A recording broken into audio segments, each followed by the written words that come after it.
You don't have to be great to get started, but you have to get started to be great. There's nothing that comes out of quitting besides knowing that you didn't finish. We finish everything. You start it, finish it. When I pick it up and say I'm gonna start it, I gotta finish it. It all don't work. It all ain't the best. It all ain't knocked out the park. But I walk away saying I finished it. I did it. What knowledge that you have in this economy, part of what we need, that people are willing to pay you for that. Next is talent. What talent? My talent is talking.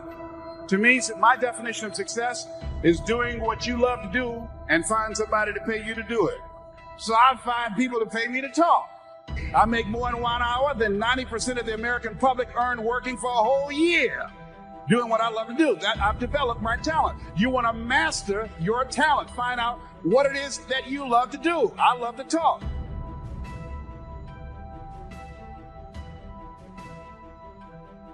How often do we procrastinate? How often do we say stuff like, yeah, I really should do that. I don't know. I guess I'm just lazy. We have a problem with too many choices, too many options, and not following through on any of them.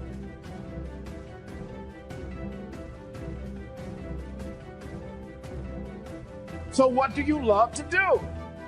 And then explore ways in which you can earn a living doing that. Cooking, writing, painting, working with numbers, working with people.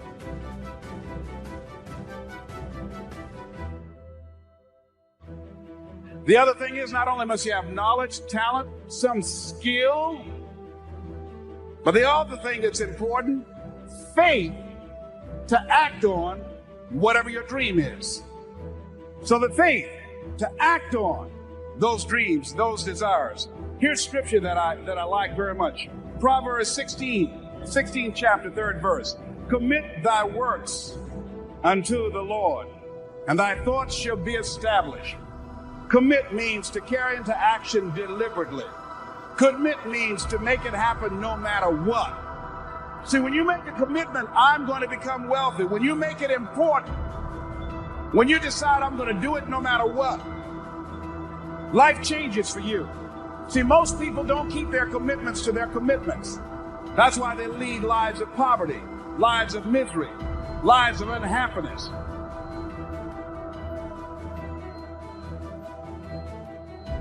And with the joy and results of our efforts, we continue to apply, to learn, to observe, to fuel our ambition with the positive reinforcement of continued progress. Pretty soon, we'll find that we're swept into a spiral of achievement, a vertical rise to success.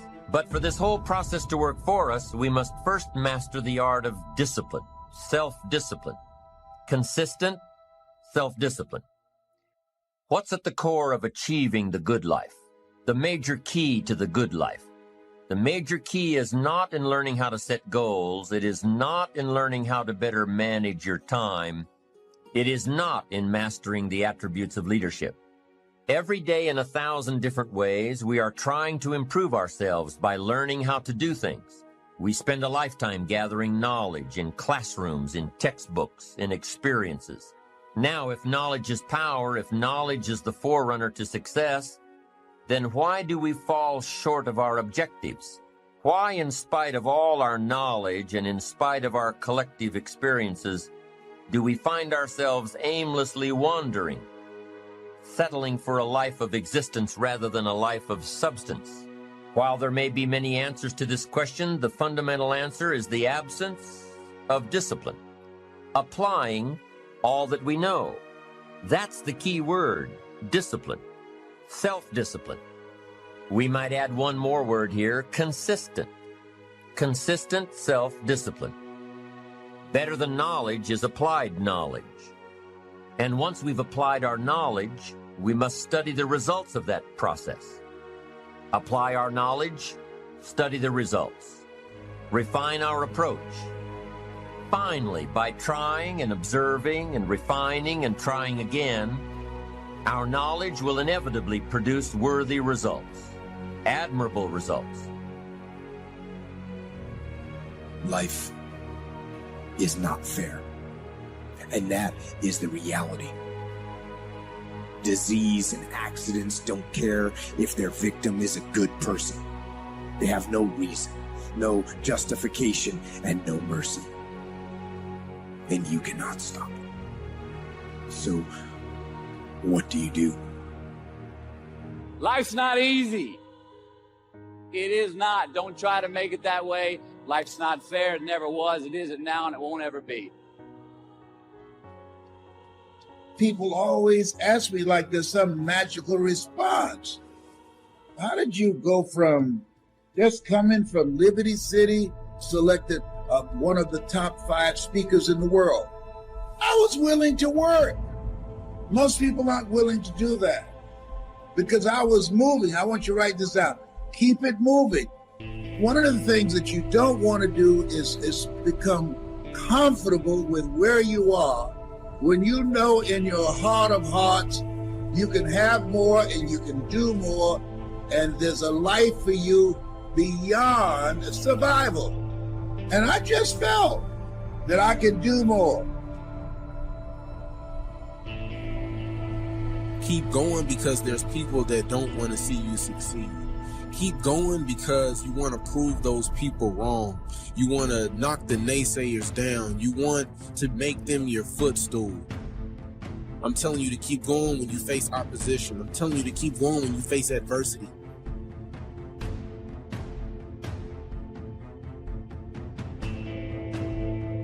Socrates said the uncommitted life isn't worth living. So part of what you must do, whatever commitment, whatever covenant you make with God while you're here, to go back to be a better father, to go back to make a difference in the community, to go back to change your life, to decide not to ever to use drugs or alcohol again, to decide that you're going to begin to recreate yourself, that you're going to be reborn to a new state of consciousness. Whatever commitment that you make, keep your commitment to your commitment. No matter what. If it's hard, then do it hard. But keep your commitment to your commitment. First step is you got to live your calling. You got to decide what is it you love. Second thing is you got to work on yourself. Write this down under work on yourself. You don't get in life what you want, you get in life what you are. You have a job, you're generating $1,200 a year or $2,000 or $500,000, whatever you earn, whatever you're producing in your life is a reflection of you. I can look at what you're producing and I can tell you a lot about who you are. See, when you leave here, you've got to make a commitment to be more fruitful, to be more productive, to make greater impact. So what will allow you to do that? You got to spend time working on yourself.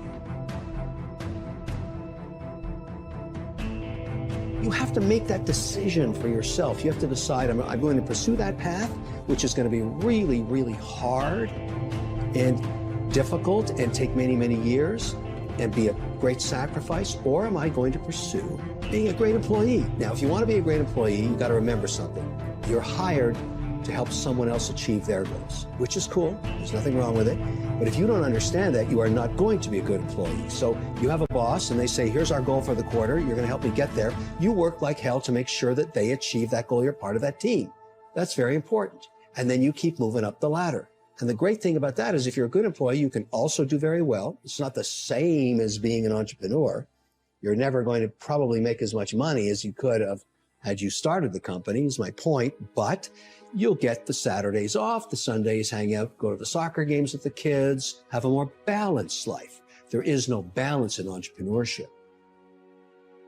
You've got to die as you are now. You've got to be willing to give up who you are now for what you can become.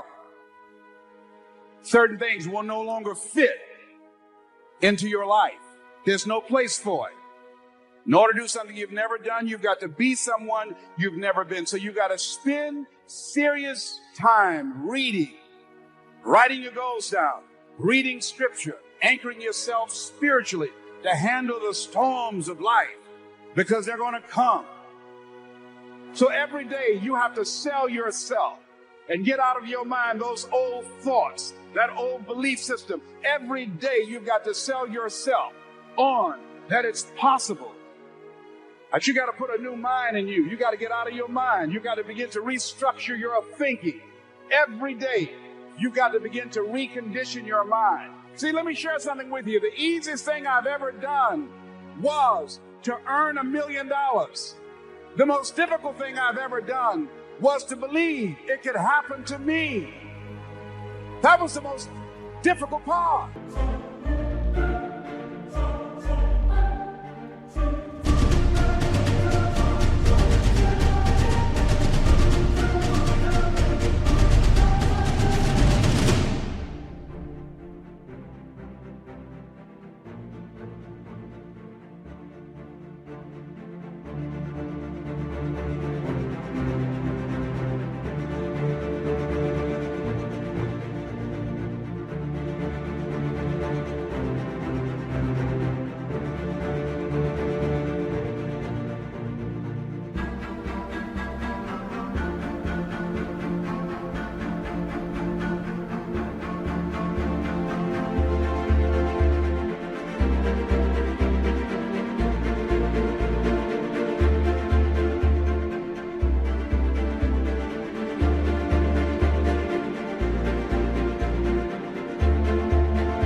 To believe, given the fact that I was born in an abandoned building on a floor, being labeled educable, mentally retarded, not having any college training, I used to feel all my life that people who had college degrees were more intelligent than me.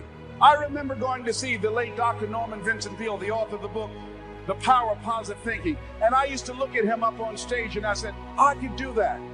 I would love to talk to people. I'd love to talk to people. And I said, I could do that. But then when I started going back to my car, my mental conditioning activated itself. And it said, Les Brown, you can't do that.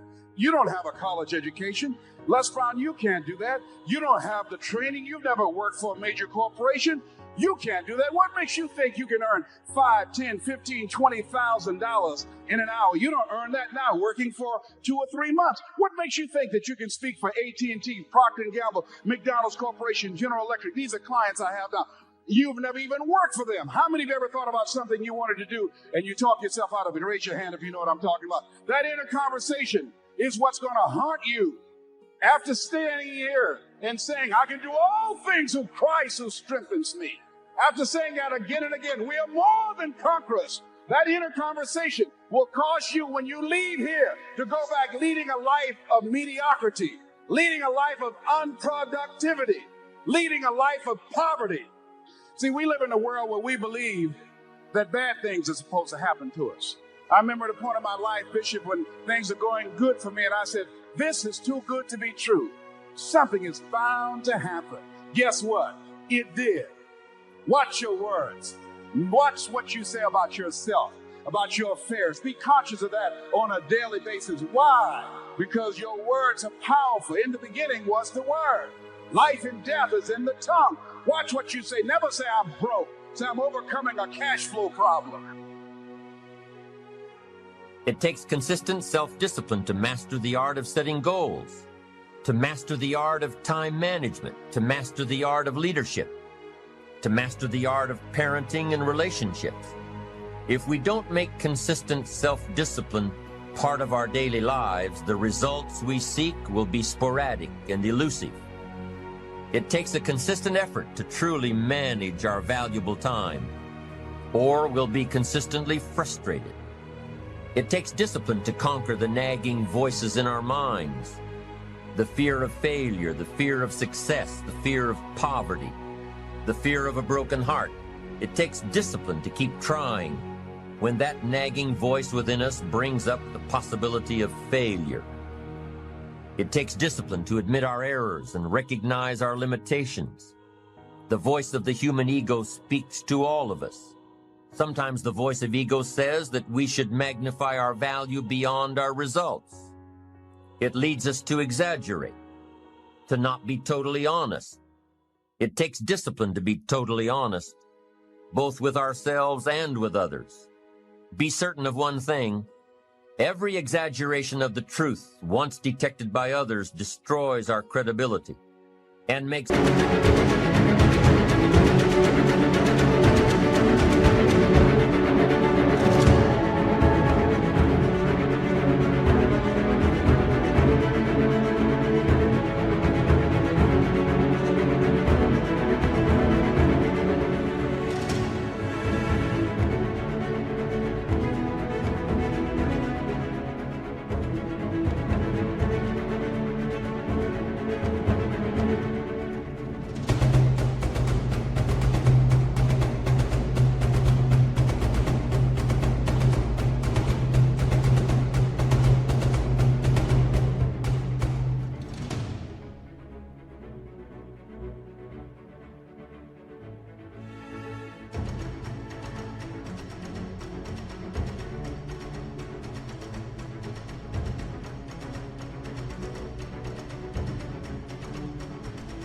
all that we say and do suspect. As soon as a business colleague figures out that we tend to exaggerate, guess what? They'll always think we exaggerate. And they'll never quite hold us in the same regard again. Never. It takes discipline to change a habit, because habits are formed a little bit each day, every day, every day. Once habits are formed, they act like a giant cable. They act like a nearly unbreakable instinct that only long-term disciplined activity can change. We must unweave every strand of the cable of habits slowly and methodically until the cable that once held us in bondage becomes nothing more than scattered strands of wire. It takes the consistent application of a new discipline, a more desirable one to overcome one which is less desirable. It takes discipline to plan. It takes discipline to execute our plan. It takes discipline to look with full objectivity at the results of our applied plan. And it takes discipline to change either our plan or our method of executing that plan if the results are poor. It takes discipline to be firm when the world throws opinions at our feet. It takes discipline to ponder the value of someone else's opinion when our pride and our arrogance leads us to believe that we are the only ones with the answers. Now, if discipline is the key word and if discipline is the key action, then what exactly is discipline? One good answer might be that discipline is a constant human awareness of the need for action and a conscious act by us to implement that action. If our awareness and our implementations occur at the same time, then we begin a valued sequence of disciplined activity. Now, here's the other side of discipline. If there's considerable time that passes between the moment of awareness and the time of our implementation, then that is called procrastination. Doing it tomorrow instead of today. Procrastination, an almost exact opposite of discipline. The voice within us says, get it done. Discipline then says, do it now. Do it to the best of your ability, today, tomorrow, and always, until finally the worthy deed becomes instinctive. Procrastination says later, tomorrow, whenever I get a chance. In every circumstance we face, we are constantly presented with these two choices. Do it now or do it later. Discipline and procrastination.